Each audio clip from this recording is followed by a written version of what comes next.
السلام عليكم ورحمة الله وبركاته. اللهم صل وسلم وبارك على سيدنا محمد وعلى آل سيدنا محمد. ازيكم حبايبي؟ عاملين ايه؟ يا رب دايما تكونوا بخير ان شاء الله. فيديو جديد مع دورة الفراخ بتاعتنا. هو طبعا زي ما انتم عارفين يا حبايبي، في العمر ده لازم نكونوا مهتمين نقدم لهم طبعا رفع المناعة ومضاد السموم. ده شيء اساسي ويانا طبعا في العمر ده، ولازم تخلوا بالكم من من المكونين دول طبعا مهمين جدا، لازم تقدموهم في العمر ده لفراخ. كل طبعا ما اهتميت ان تقدم لهم رفع المناعه او مضاد السموم، ان شاء الله الدوره هتمشي من دون اي مشاكل وياكي، وهتاخدي دوره ممتازه وناجحه باذن الله. طيب اهم حاجه حبايبي برضو عايزه طبعا الفت نظركم لها التهويه يا جماعه، حسب المكان اللي انتوا فيه، لان طبعا اليومين دولت الجو متقلب اهو زي ما انتوا عارفين، والمكان طبعا بيختلف عن مكان.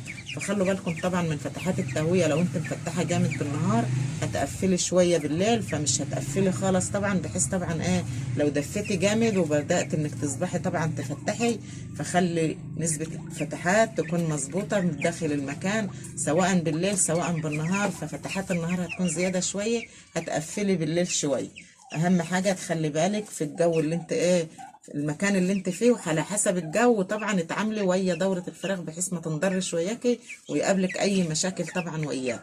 اهم حاجة طبعا لو اخدوا منك برد هتسبب لهم طبعا ان هم ياخدوا منك برد وهتبداي تعالجي وكل الكلام ده. فخلي بالك من فتحات التهوية، على اساسها طبعا هتتصرفوا، على اساس الجو عندك والمكان اللي انت فيه. ابداي طبعا اتعاملي مع فتحات التهوية صح، وخلي فتحات التهوية غير مباشرة، ان هي تكون داخلة على على الفراخ على طول. فاحكسي طبعا فتحة التهوية اللي انت فاتحاها، احكسها طبعا ما تكونش داخلة مباشرة على الفراخ على طول، بحيث طبعا الفرخ ما ينضرش وياك. طبعا يا حبايبي فضلا وليس امرا، لاول مرة بشوف القناة عندي شرفني طبعا اشتراككم في القناة وتفعيل زر الجرس عشان يوصلكم مني كل جديد ان شاء الله. ومهم برضه حبايبي تحطوا له اللايك على الفيديو، عشان طبعا اي معلومة بنزلها جديدة توصل لحبايبي طبعا، ونفيد بعضنا بيها والكل يستفاد. اهم حاجة برضه حبايبي الفرشة دي عامل اساسي ويانا زي ما انتم شايفين كده طبعا. طول الفرشه ما هنضيفها تحت الفرخ طبعا تكون ناشفه وجافه تحتهم، بحيث طبعا برضو الفرخ ما يسببلهوش اسهالات. كل الحاجات ديت مهمه طبعا بالنسبه طبعا لدوره الفراخ البيضاء.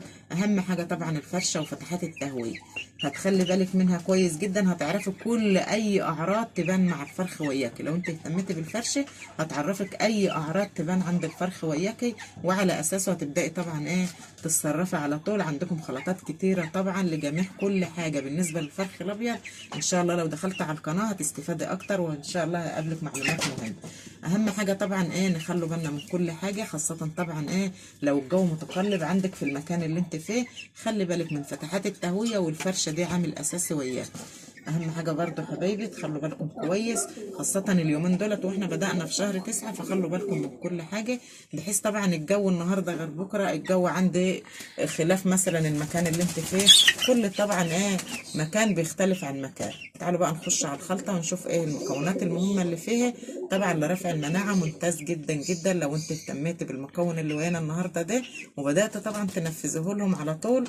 مش هقول لك مثلا انك تعمليه يوم واحد وخلاص وتستني منه نتيجه، لا، دايما اقول لكم يا حبايبي الخلطه بتاعتنا ديت ننفذها يومين على الاقل ورا بعض لو احنا مستنيين منها نتيجه وناخد نتيجه كويسه. كمان في العمر ده هنقدم برضو مكونين ويانا مهمين جدا طبعا، بيعملوا طبعا ويانا بيرفعوا زيادة الوزن ويانا، بيمشوا طبعا صحة الكتكوت كويس. وطول ما احنا مهتميين بالكتكوت ويانا او الفرخ الابيض ده ويانا ونقدم نشوف المفيد طبعا ونقدمه لهم، ان شاء الله هناخدوا دورة ناجحة ودورة ممتازة ان شاء الله. تعالوا بقى نخش على الخلطة ونشوف المكونات المهمة اللي فيها. مبدئيا كده حبايبي زي ما انتم شايفين طبعا اللي معايا في الكوبايه ديت توم اهوت على ليمون، ما حطيتش خل، ما حطيتش اي مكون تاني، دي توم على ليمون صفا اهوت يا حبايبي زي ما انتم شايفين. طبعا انتم عارفين ان التوم ده رافع مناعه ممتاز جدا ويانا لاي نوع من الفرخ لو اهتمينا بيه كده. طبعا احنا بنقدم لهم رافع مناعه، وده الفرخ محتاجه مننا في العمر ده.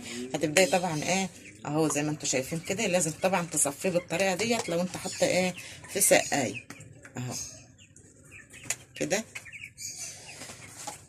برضو ابدأ صفيه بطريقه كويسه، بحيث طبعا ما يطرش وياكل علف، لان انا مش هرمي ده، لان هو توم وليمون اهو هيفيد معايا طبعا. بالنسبه للعلف اهو يا حبايبي هنزل طبعا بالطفل بتاعه كده على العلف. طيب المهم اللي معايا طبعا لزياده الوزن،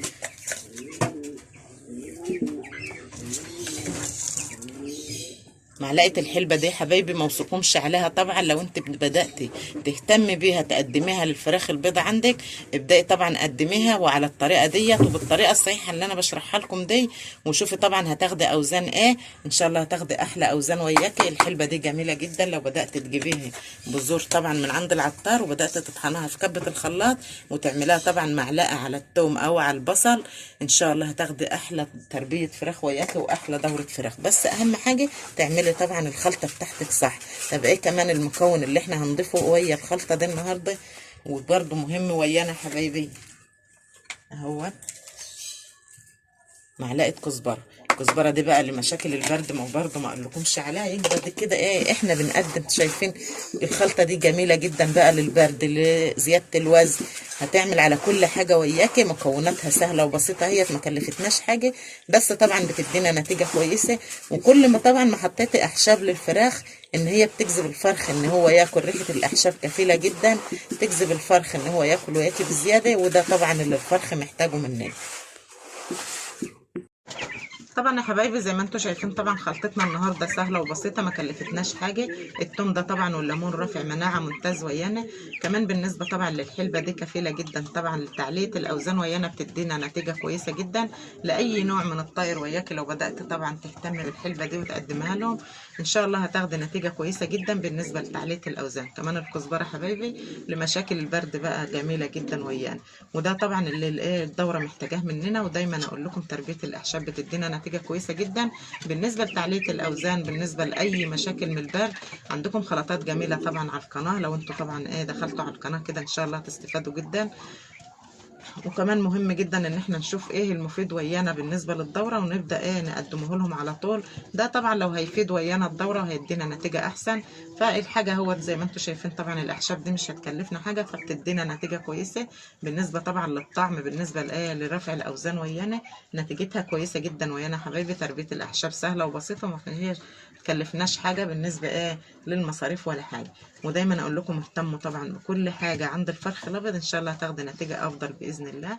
وبكده حبايبي اكون وصلت معاكم لنهايه الفيديو. اتمنى طبعا ان فيديو النهارده يعجبكم ونور رضاكم.